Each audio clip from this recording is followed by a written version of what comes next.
by that? If we don't take something lightly, what is the opposite of taking something lightly? By making that statement, we're saying that we feel the weight of it if we're not taking something lightly. And that's the way I would describe the way I feel this morning, is that I feel the weight in a good way.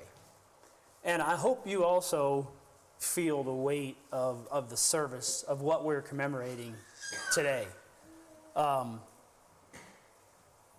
One of the reasons I guess I feel the weight is I don't think there's anything I could do. There's no message I can preach, and there's no manner in which I can preach it that really does today justice, that really does the sacrifice of God, the sacrifice of Jesus, justice. And so you feel the weight. And it's like, what should I talk about? What should I preach on? And I feel that to a degree when it's my turn to preach, when I'm responsible to preach, but especially at communion. But we're going to begin by looking at a verse in Genesis chapter 1, in verse 16. And then while you're turning there, I've got a few items that I want to set out. So Genesis chapter 1, verse 16.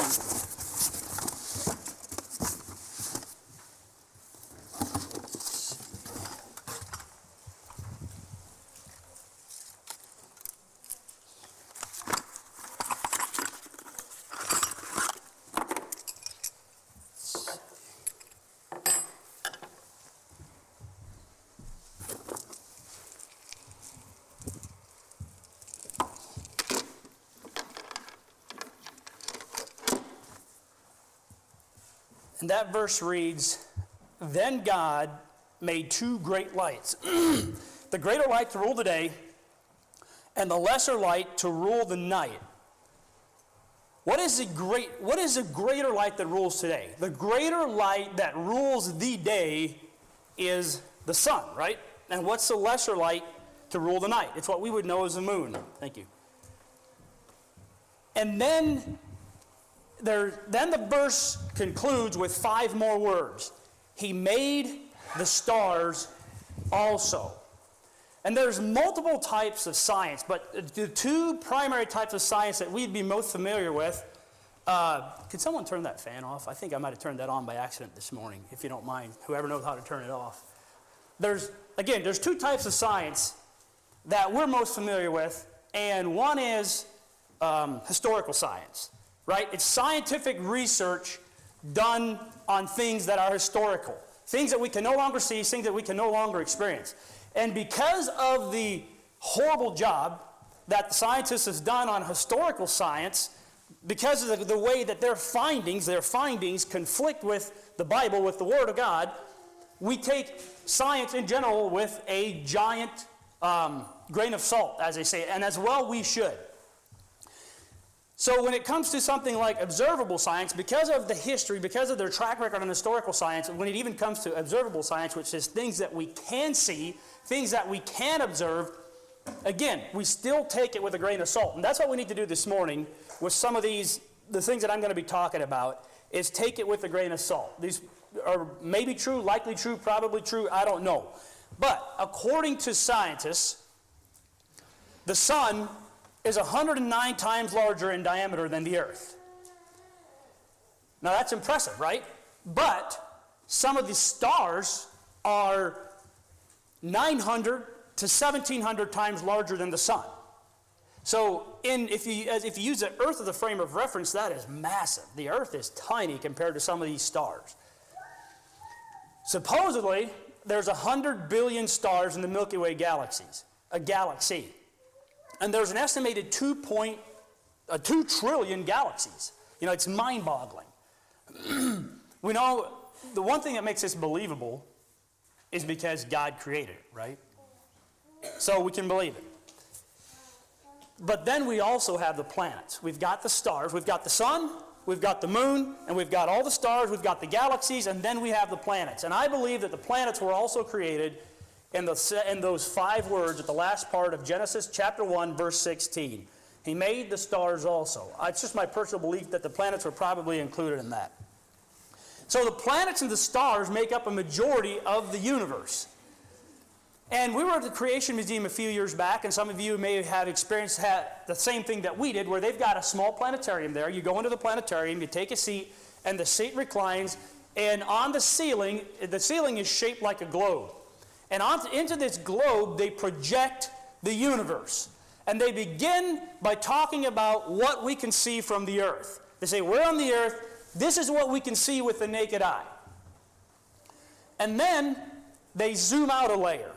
The earth, you see the earth go out, and we go into the universe. And they talk about the next layer that can be observed with the telescope, the planets, the stars, the galaxies that are contained in that next layer. And then they zoom out another layer, and every layer they're talking about the universe and what's contained within that layer of the universe. Finally, they get to the outer edges of what we can observe, even with the most powerful telescope. It's the outer edges of what we're able to observe with the technology that we have today.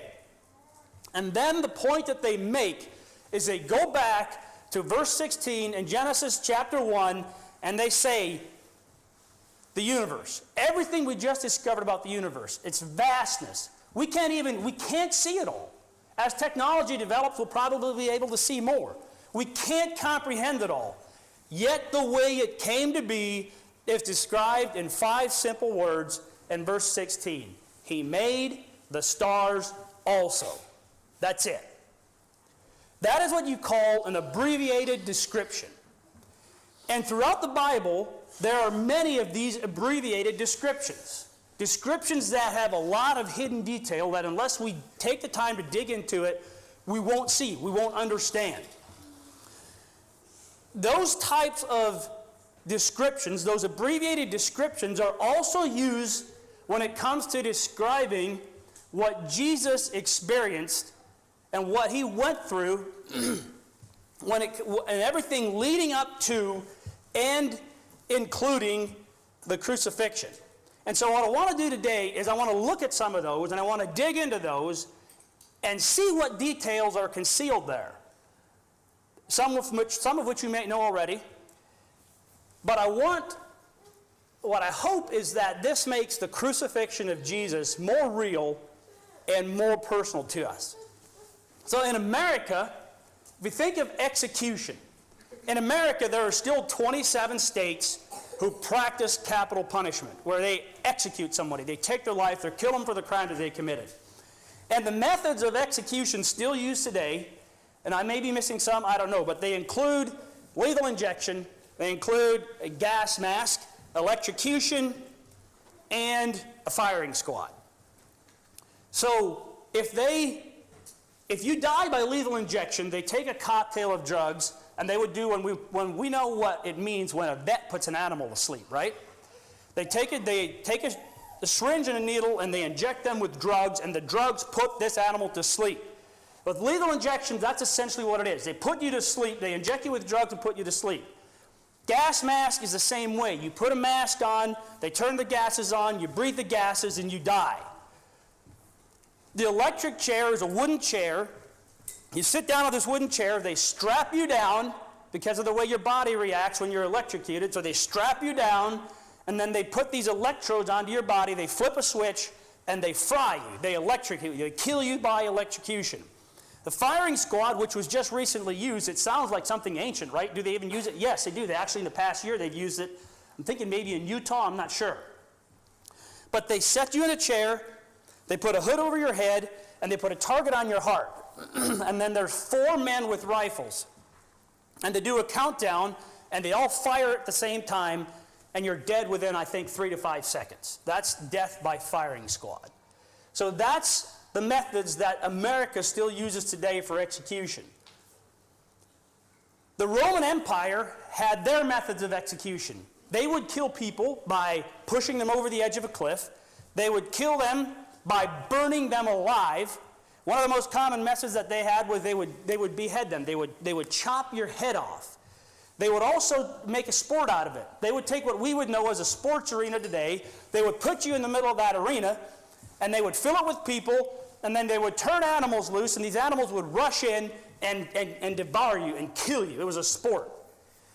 All of these were terrible in their own way. But there was one method of execution that was feared more than any of these, which we haven't mentioned yet.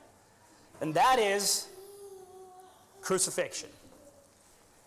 Using all these other methods, you would die relatively quickly. Even if they burnt you alive, which would be horrible for a short period of time, but you would die relatively quickly. Crucifixion was designed to do the exact opposite. Crucifixion was designed to torture you and to take you as close to death as it possibly could for as long as it possibly could without killing you until finally you die. That was death by crucifixion. It was a most feared form of execution in the world at that time, was Roman crucifixion. So what comes to mind when you think of Jesus' crucifixion? For me, it's everything we just talked about. It's the agony. It's the physical pain that he experienced, and rightfully so. But there's more to it than that. And we'll get to the physical aspect of it later. But Jesus experienced pain in more ways than just physically. In John chapter 13, verse 21, it says, "And when Jesus had said these things, he was troubled in spirit and testified and said, 'Most assuredly I say to you, one of you,'" talking to his 12 disciples, "one of you will betray me." So there was Jesus and there was his 12 disciples.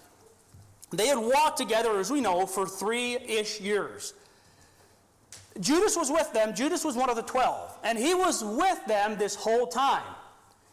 The whole time that Judas walked with them, Jesus knew that Judas was stealing. He knew that Judas was taking money out of the money bag. Jesus knew Judas was a thief.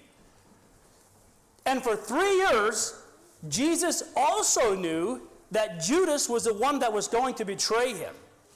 Yet when the time came, it says he was troubled in spirit. Imagine us group of men here at church. I think we've got a good group of men here at church. We get along for the most part, right? I think we can give each other a hard time and we're not offended. But anyway, if you imagine us men here at Sunrise Mennonite Church, what if one of them, now just think about yourself for a moment, what if one of the men here at church would betray you in such a manner that he would exchange your life for money? How would that make you feel? Betrayal is something that is deeply personal. And I think, and we as humans react to it we have a deeply personal reaction to it. And I believe that is what Jesus was experiencing. It hurt Jesus to be betrayed, even if it was by Judas. Let's turn to Luke chapter 22. I'm going to look at several verses there. Luke chapter 22, verses 39 to 44. Then they went out. It's basically they went out from the Last Supper there. It says, "Coming out, he went to the Mount of Olives as he was accustomed, and his disciples also followed him. And when he came to the place, he said to them, 'Pray that you may not enter into temptation.' And he was withdrawn from them about a stone's throw, and he knelt down and prayed, saying, 'Father, if it is your will, take this cup away from me. Nevertheless, not my will, but yours be done.' And it says, then an angel appeared to him from heaven, strengthening him. And then it says, and being in agony, he prayed more earnestly. And then his sweat became like great drops of blood falling to the ground." When you hear the word agony, what comes to mind? Again, it's physical pain, physical agony. But this is not what it's talking about. This says that it says that he knelt. Jesus knelt in the garden and prayed. And he prayed, "Father, if it is your will, take this cup away from me. Nevertheless, not my will, but your will be done." And he said he continued to pray. And as he continued to pray, he became more and more earnestly. It intensified because I believe that Jesus began to see that God was not going to provide another way out. And so Jesus kept pleading with the Father, Father, if it is your will, let this cup pass from me. And finally it gets to the point where Jesus is under so much intense emotional agony that the blood vessels around his sweat glands burst. And he begins to do what Luke describes as sweat, great drops of blood. You know, how many of us would say that we have experienced intense emotional pain? I think probably most of us would say that we have. But how many of us have sweat blood? None of us. And this isn't to discount what we've experienced. Some of us have experienced things that were deeply, that affected us deeply, right? We have experienced things that was legitimately intense emotional pain for us. So I don't want to discount any of that. But what this tells us is that whatever we experienced in life still was not to the level of what Jesus experienced, because he sweat blood and we didn't. Now we go to Matthew chapter 26, look at verse 40. This is immediately after Jesus had prayed to the Father, and he says that then he gets up and he goes back again. His disciples were within a stone's throw. And it says he gets up and goes back to his disciples. And what would we have expected? If we had, again, imagine this group of men here. If we were together and one of us was a stone's throw away praying. If I would have been that person, if you would have been the person that experienced what Jesus did, we would have expected to get back up and go back to our companions, which are only a stone's throw away, and we would have thought that we would find them awake and waiting for us. And we would have been longing to find some level of companionship in their presence because of what we've been through. But what does Jesus find? It says, and then he came to the disciples, and he found them sleeping, and he said to Peter, Jesus said to Peter, he says, what? This is New King James. Could you not watch with me 1 hour? It's like he can't believe it. He'd just been through what he'd been through, and he goes back and finds him sleeping. Could you not watch with me 1 hour? You know, based on Jesus, based on his reaction, he feels rejected. He feels abandoned. He feels forsaken. And that is exactly what happened just a short while later. If we look at the second half of verse 56, it says, then all the disciples forsook him and fled. At this point, Jesus was alone. And then we go to Peter's denial.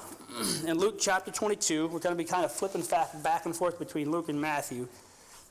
In Luke chapter 22, in verses 59 through 61.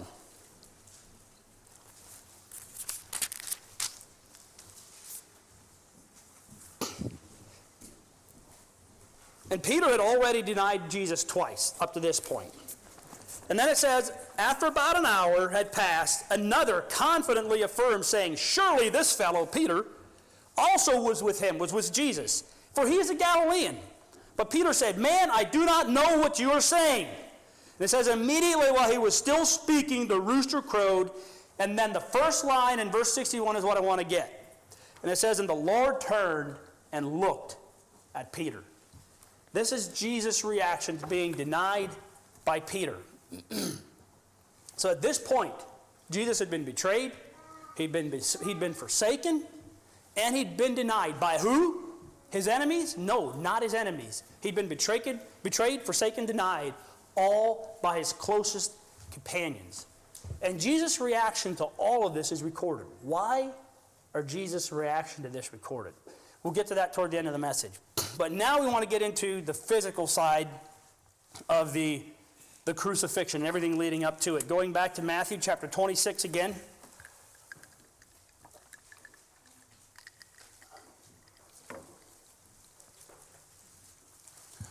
Verses 62 through 68. It says, and then the high priest arose and said to him, do you answer nothing? He said to Jesus, do you answer nothing? What is it that these men testify against you? But Jesus kept silent, and the high priest answered and said to him, I put you under oath by the living God. Tell us if you are Christ, the Son of God. Jesus said to him, it is as you said. Nevertheless, I say to you, hereafter you will see the Son of Man sitting at the right hand of the power and coming in the clouds of heaven. Then the high priest tore his clothes, saying, he has spoken blasphemy. What further need do we have of witnesses? Look now, you have heard his blasphemy. What do you think? They answered and said, he is deserving of death. Then they spat in his face, they beat him, others struck him with the palms of their hand, saying, prophesy to us, Christ, who is the one that struck you? And if you read this in Mark, it tells you that they blindfolded him.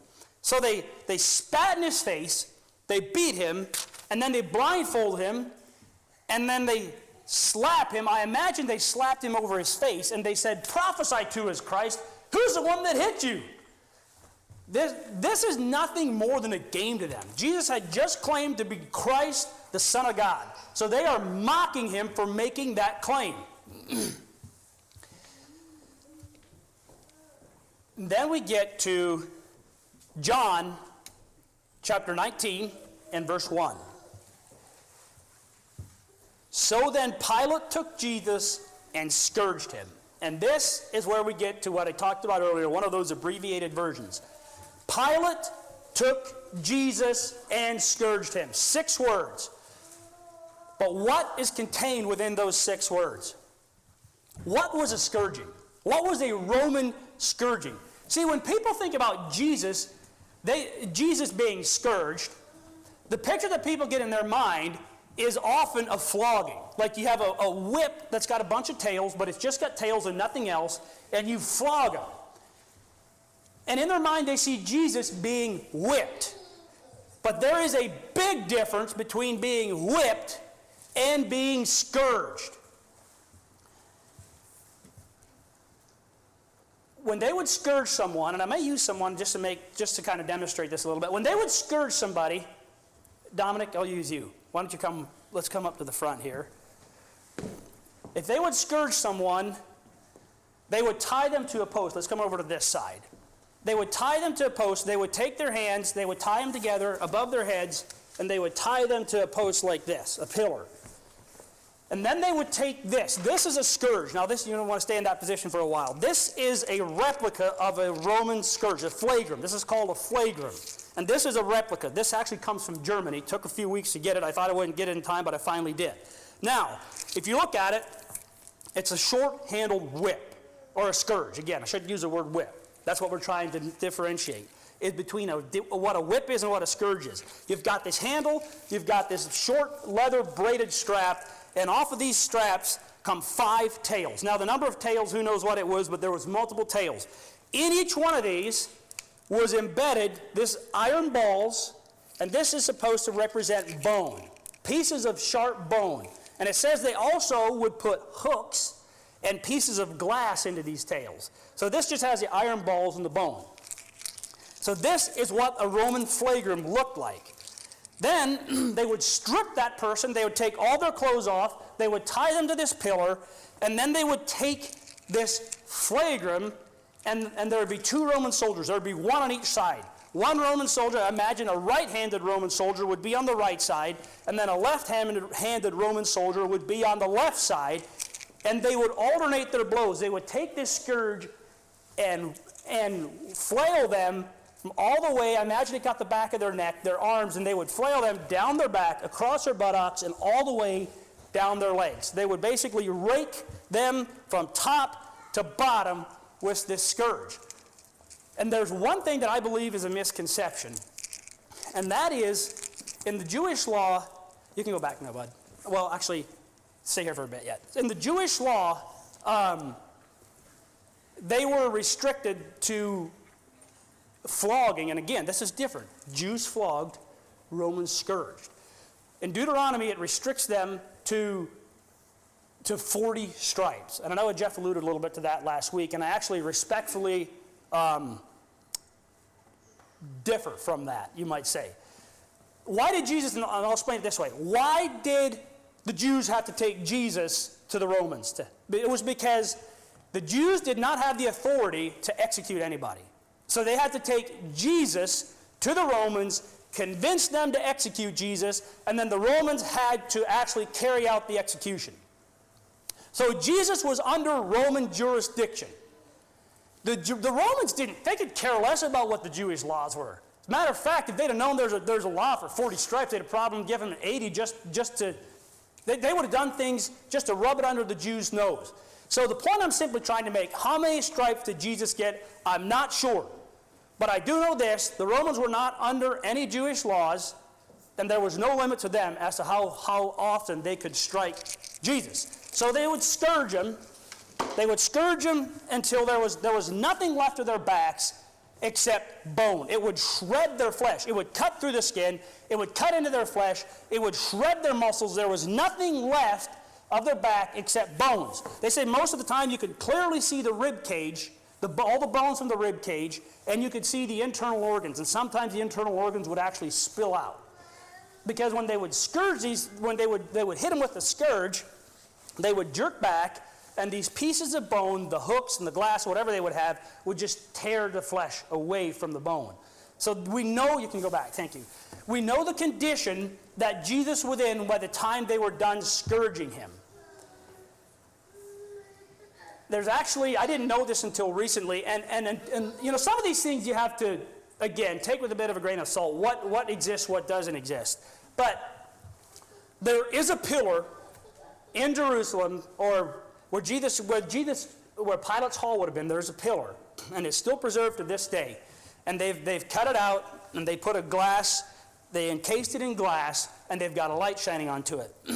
And this is a pillar that they used to tie people to scourge them. And this pillar is made out of granite. And this granite pillar has chinks and dents and chunks out of it, or small chunks out of it. It's scarred from top to bottom from the Roman scourges wrapping around the people and hitting the pillar. And hitting the pillar. So that gives you an idea of the damage that did to a body.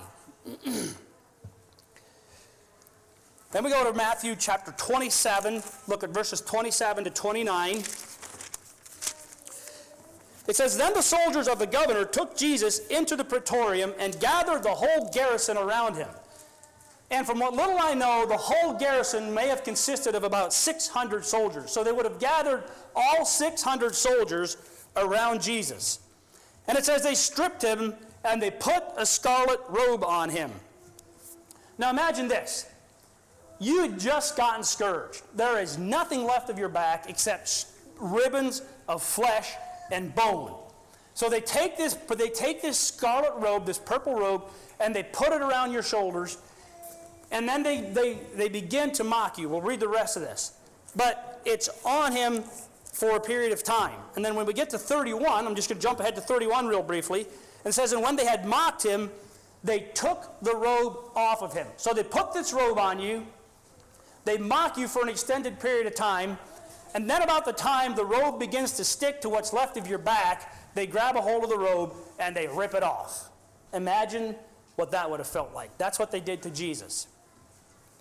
But it says, "And then they stripped him, put a scarlet robe on him, and when they had twisted a crown of thorns, they put it on his head and a reed in his right hand, and they bowed the knee before him and mocked him, saying, 'Hail, King of the Jews!' And then they spat on him, and they took the reed and struck him on the head." So now, this was the Roman soldiers, this was the Romans making fun of the fact that Jesus claimed to be the King of the Jews. He claimed to be the Son of God. So the scarlet, if you know anything about scarlet, purple in those days was not readily available. It was actually rare. The only place, supposedly, from what I could tell, that you would find purple was either in a king's palace or emperor, like in the Romans' case, an emperor, which is where they would have been with Pilate. So scarlet represented royalty. This crown of thorns represented a king's crown. And then the reed in his hand represented the scepter. So this was their way, again, of mocking Jesus for claiming to be the Son of God.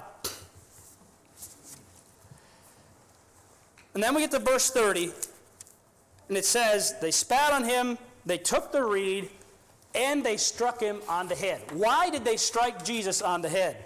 John, I think this message is even going to take longer than I thought. I told John I wanted to go for 30 minutes, but it's going to be longer than that, and it's going to be significantly longer than that. But we've got all day, right? We're commemorating what Jesus did for us, so we shouldn't be in a hurry. But why did they strike Jesus on the head? The reason they struck Jesus on the head is because they wanted to drive the thorns from the crown of thorns into his scalp. That was the purpose of striking him on the head. Now, how do you think this crown was shaped? If we read the Bible stories, you'll see that Jesus' crown is always illustrated as a ring, kind of like a halo-shaped ring. That's the way they have it shaped in the illustrations that we see. But was that actually the type of crown that kings would have worn in those days? I imagine that whatever they made for Jesus represented was similar to what the kings would have worn in those days. And if you look at the type of crowns that kings would have worn in those days, it was more than just a halo. It was like a whole headpiece that they put over their head. So this is why I brought this along. I think that this is more of an accurate representation of the type of crown, the shape that the kings would have worn at that time. And I doubt that the Roman soldiers took the amount of time that it would take to make something, to put it together this nicely. But the point I'm making is, it's likely, at least in my opinion, that the shape of the crown of thorns that they put on Jesus' head would have been shaped more like this than just a halo. And so this would explain, if you imagine setting this on your head or something similar to it, this would explain why they hit Jesus over the head, because this would have driven those thorns deep into his scalp. Isaiah, if you think about reading of Jesus' crucifixion, we don't think about going to Isaiah, do we? But Isaiah actually contains a number of different prophecies and descriptions of Jesus' crucifixion. I want to look at a few of those verses now. In Isaiah chapter 52, verse 13 and 14, it says, "Behold, my servant shall deal prudently. He shall be exalted and extolled and be very high. Just as many were astonished at you, so his visage was marred more than any man." This is saying that Jesus' visage, Jesus' face, his countenance, was marred more than any man. When we read of them beating Jesus, when we read of them slapping Jesus, when we read of them hitting over the head with the reed, what do we imagine? According to Isaiah, these blows were so violent that they literally disfigured Jesus' face. It says his visage was marred more than any man, and then his form more than the sons of man. Now it's talking about his body. His form was marred more than the sons of man. We know what the scourging did to them. We know that they beat him. According to Isaiah, again, the scourging and the beatings were so severe that they disfigured the form of his body. Isaiah chapter 53 and verse 5, it's a familiar verse in relation to the crucifixion. It says, "He was wounded for our transgression and bruised for our iniquities." Now, if we look at that verse, bruised, and I'll say this as a quick side note, if you want a better understanding of the Bible, get a Strong's Concordance, a big giant book, or then download the app, and look at the original language in some of these verses. But if we look at the word bruised in this verse, where it says he was bruised for our iniquities, the actual meaning of that word means beat to pieces, to break into pieces, to crush, to destroy. That is gives us an entire different picture than the word bruised does in the English language. That's what they did to Jesus' body. So are we beginning to see the details hidden inside of these abbreviated descriptions of the crucifixion? Let's go to Luke chapter 23.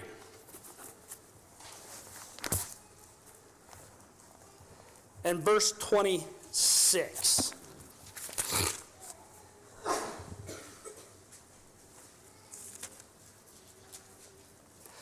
It says, "Now, as they led him away, This is they're leading him away from Pilate's hall. They're going to Golgotha now. They're going to Calvary. As they led him away, they laid hold of a certain man, Simon, a Cyrenian, who was coming from the country, and on him they laid the cross that he might bear it after Jesus. Now, from what we know, from what we can find, it's approximately 650 yards from Pilate's hall to Calvary. That's the distance. And we know the condition that Jesus' body was in at that time. And common knowledge tells us, and it's just common knowledge, that's what I want to emphasize, and we're going to discuss some more of these points that we tend to believe without actually being able to read them in the Bible. Common knowledge says that Jesus fell while carrying the cross, so they compelled Simon to carry the cross for him. But we can't read that. But it does say that they compelled Simon to carry the cross after Jesus. So we know that Jesus carried the cross at least part of the way. Now, when you picture somebody carrying a cross, what picture comes to mind? For all of us, it's probably we see them taking this cross, a cross that is shaped like this cross, and we see them carrying it over their shoulder or over their back. But that may or may not actually be historically accurate. See, the place that they crucified Jesus, that was an execution site. He wasn't the first one to be crucified there. So some believe, and it's plausible I would say, they actually kept the vertical part of the crosses at the crucifixion site. And the part that the people that were going to be executed carried was the cross member. And the average man's wingspan is between 5 and 6 feet. And they say that if you would have carried just the cross member in the material and the wood that they used for the cross, it would have weighed anywhere from like upper 70s to over 100 pounds. Which is why part of the reason why they believe that they would have only carried the cross member. Anyway, just a side note, I don't know that matters really. But again, just talking about some of these things that we believe without actually thinking and looking into it further. Regardless of whether Jesus just carried the cross member or whether he carried the whole thing, where would he have carried the cross? It would have been across his shoulder or across his back. And we know the condition that his shoulder and his back was in. Again, his back was ripped to shreds, his form was disfigured. The suffering that Jesus went through just to get to this point, I think we would have had to experience to comprehend. And this was only the beginning. It had only begun. Now Luke chapter 23, there's where we are already. We'll look at verse 33 now. It says, "And when they came to a place called Calvary, there they crucified him." 4 words. There they crucified him. Another abbreviated description. What does crucifying entail? What's all included in those 3 words? Well, I imagine they took Jesus to the execution site, to the crucifixion site, to Golgotha, to Calvary. They take him, and I'm sure they're anything but gentle, and they throw him on the ground, and whatever he was carrying, whether it was a whole cross or part of the cross, they grab a giant hammer, they kneel down, and they grab his hand, they put it over on that cross member, and they just hammer this nail through, again, so it says his hands. But they say if you would actually put a nail through your hand, it would not support the weight of your body. It would eventually strip out between your fingers. So they believe that the actual place Jesus was nailed was right here at the base of his palm, right here, either like right here or right here, because that would have supported the weight of the body. And another reason they believe that is because this was all about torture. And there's a nerve that's called, I believe it's called the median nerve, that runs right up through the center of your wrist. And if you were to run a nail through there, it would either puncture that nerve or be against that nerve, so every movement that you make is sheer torture. Regardless, they nailed Jesus either through the palm or through the wrist, likely through the wrist and into that wooden cross member. Then, something else to think about, if, let's say, the vertical part stayed in the ground, there's 2 ways of looking at this. They would have grabbed this vertical member, a soldier on each side, and just lifted Jesus up, put it in the notch, and so his whole body weight would have just been, he'd have been picked up by whole body weight by his hands at that point. Then they nail his feet. Now, again, talking about common knowledge versus facts. there's a lot of songs about 3 nails and poems about 3 nails, right? But do we read of 3 nails in the Bible? Not that I know of. So the picture that's illustrated in the Bible stories is that they would have taken their 2 feet, they would have stacked their feet on top of each other, and they would have driven a nail back through the heel bone about that angle. That's what we've been told since we were kids, right? Is that what happened? Does it matter? I don't know. It doesn't. I don't think it, the method of crucifixion is irrelevant. But this is just some things to think about, to get us thinking about what Jesus experienced for us. In 1968, they found the skeletal remains of a young man in a tomb in Jerusalem that died by crucifixion, Roman crucifixion. The nail was actually sideways through the heel, like this. And so they would have taken his foot, they would have put it on the side of the cross, and nailed it to the side of the cross like that. If you can see from the back. They would have had his feet nailed to the side of the cross through the heel bone in that fashion. Regardless, at this point, all of your body weight is hanging on the nails in your hands and in your feet. And now begins the process of death by crucifixion. And if you look at it from a medical standpoint, you could preach a whole other message on the more intimate things that Jesus experienced, the layers of physical torture and pain. But we don't have time for that. If you look at it from a medical standpoint, there's a whole list of things that happen to a body that dies by crucifixion. The main thing that happens is suffocation. And the way that takes place is you're now hanging from the cross. All the weight is on these nails in your hands and in your feet. And as you hang there, your feet begin to tire. Your knees begin to buckle. And you slowly begin to sag. And as you sag, that back that was shredded by the scourging drags down over the back of the cross. The splinters dig into you what's left of your back. And there's more and more weight on your arms. And your arms become more into like this V position. And as your legs slowly begin to give out, what you discover is that you can inhale, but you can't exhale. So the only way you can exhale is to push yourself back up. So if you imagine as you push, your flesh is tearing, your bones breaking, you're pushing your body back up, your back is rubbing against the back of that cross again, and you get up far enough to where you can exhale and take a few quick breaths, and you try to hold your weight there, and then you begin to sag again, and you sag, and your back drags across that cross, and then soon the weight of your body is on your arms again, and you can't breathe until you push yourself back up. And this is something that repeats itself over and over and over. And we know that Jesus was on the cross for a minimum of 3 hours and possibly up to 6 hours. This would have repeated it, this cycle of sliding down, up and down, up and down. The weight of your body, this is something you may or not have heard about, but the weight of your body can pull your joints apart. The weight of you hanging on that cross can pull your joints apart, and we have reason to believe that that is what happened to Jesus. And if we look at, we typically, again, don't go to Psalms to read about the crucifixion, but because many of the Psalms were written by King David, and many of the Psalms were King David's personal experiences and feelings. But Psalm 22, I would say, is an exception, and if you listen, you can hear why. In verse 1, it says, my God, why have you forsaken me? Why are you so far from helping me and from the words of my groaning? And then we go to verse 14. I am poured out like water.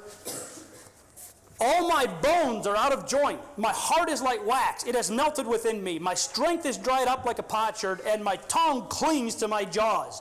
You have brought me to the dust of death. For dogs have surrounded me. The congregation of the wicked has enclosed me. They pierced my hands and my feet. I can count all my bones. They look and stare at me. They divide my garments among them, and for my clothing they cast lots.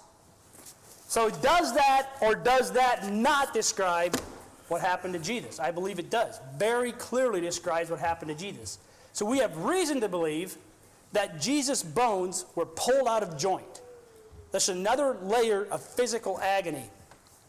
The heart like wax, again, there's something that can be explained medically. He says, his tongue clings to my jaws. What did Jesus say? John chapter 19, verse 28. Jesus said, I thirst. He was thirsty. His tongue was clinging to his jaws because he was thirsty. He had blood loss up to that. He was losing blood. He wasn't getting water. He was dehydrated. It says, I can count my bones. Is it possible that that would have been referring to the scourging? He could literally count his bones from where the scourge wrapped around and ripped the flesh away from his rib cage. Isaiah chapter 50, verse 6 is another verse I want to look at real quick.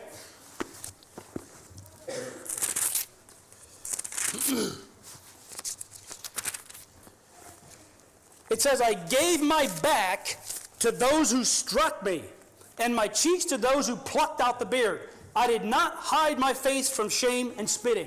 What detail do we learn in this verse that we don't learn elsewhere? It says, I gave my back to those who struck me, and my cheeks to those who plucked out the beard. According to this verse, they would have ripped Jesus' beard hair off of his face. I can imagine them spitting in his face, mocking him, slapping him across the face, grabbing a hold of his beard and just ripping the beard hair right off of his face. That is what Jesus experienced for us. And if you imagine that, especially as men, somebody ripping the beard hair off of our face, how excruciatingly painful that would have been. And yet, that was just a minor detail, just a little bit of what Jesus experienced for us. So at this point, Jesus has been hanging on the cross for hours. And then we get to Matthew chapter 27, verse 46, Jesus' famous words. He says, my God,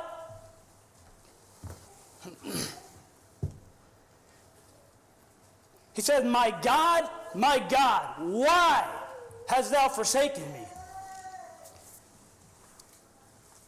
Why did Jesus ask that question? Jesus knew why God had forsaken him. He knew why. He wasn't asking the question because he didn't know why. He was asking the question, this was his way of expressing his anguish at having God the Father turn his back from him. He had been separated from God physically now for about 3 years, but this was the first time in his life that he'd ever been separated from God spiritually. So him, by Jesus asking this question, was simply his way of expressing his anguish at having God turn his back on him. You know, Jesus had a physical body just like we do. And we read of everything that he experienced. And it is, I would say, physically impossible that Jesus did not react to what he experienced physically. Imagine having somebody slap you across the face, no reaction. Somebody rip your beard hair out, no reaction. Scourging, no reaction. Drive a nail through your wrist, no reaction. Drive a nail through your feet, no reaction. I'd say it's physically impossible to not have a reaction to any of that. Yet, when it comes to Jesus' physical suffering, what do we read? How is it described? It's described in short, abbreviated versions. But when we get to his response to the emotional side of it, when we get to his reaction to the relational side of it, his emotional distress, his rejection, it's recorded in detail. That includes when he was praying in the garden. That includes when he found the disciples sleeping. That includes when Peter denied him.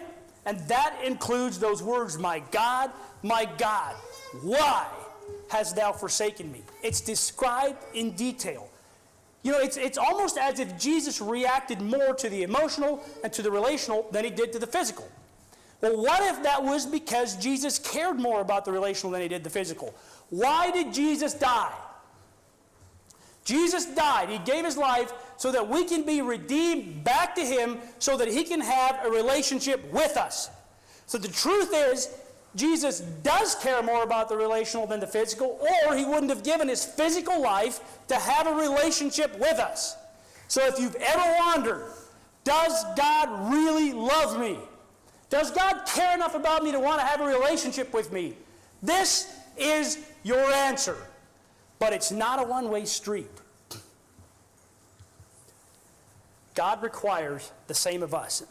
Matthew chapter 16, verse 25 says, "He who desires to save his life will lose it. But he who loses his life for my sake will find it." And then in John chapter 12, verse 22 says, "He who loves his life will lose it.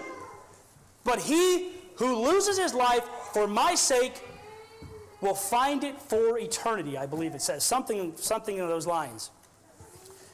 It's the same way that Jesus was crucified, we must crucify our flesh and sacrifice our lives in order to have a relationship with him.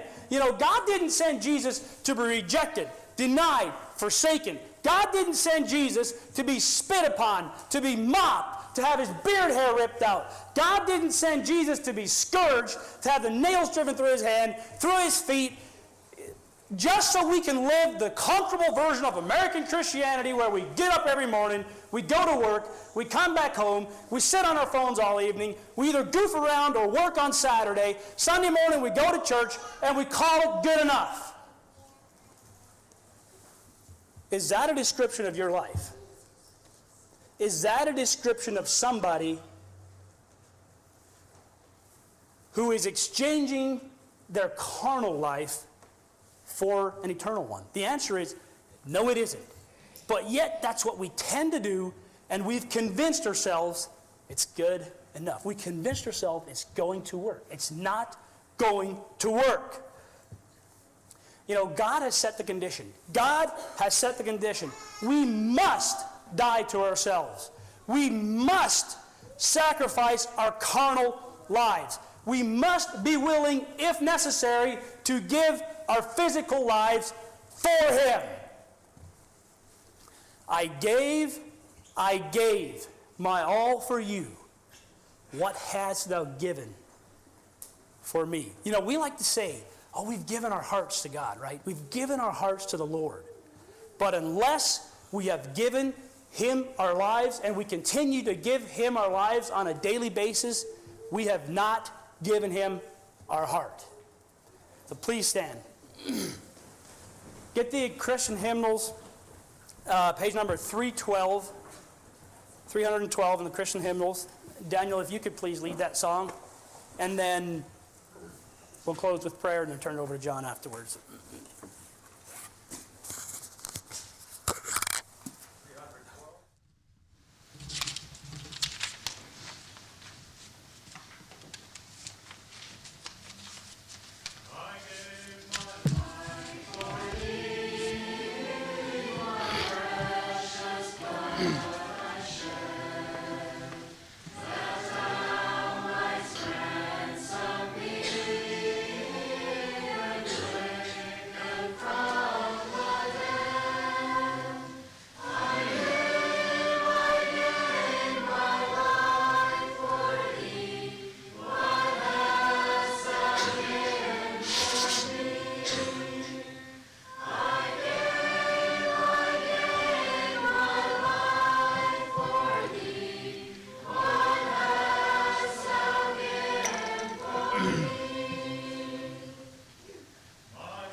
Let's pray. Father, as we look at what we read in your word today, the description of how Jesus sacrificed his life, the things that he experienced, we just pray, God, that you would help us to come to the full realization that this is not something recorded in your word just so we can look at it and say, look at what Jesus did. But it's recorded in your word as a model for us as to how we must be willing to sacrifice our will and live as living sacrifices to you, and sacrifice our lives to the plan that you have for us, and sacrifice our carnal selves. We just pray for the rest of the service. Be with John as he conducts the service. Be with each one of us here, Lord. Help this to be real to us. And we just pray, God, that you could help this to be an experience that we can leave from today strengthened, encouraged, and renewed in our faith. We commit this to you in Jesus' name. Amen.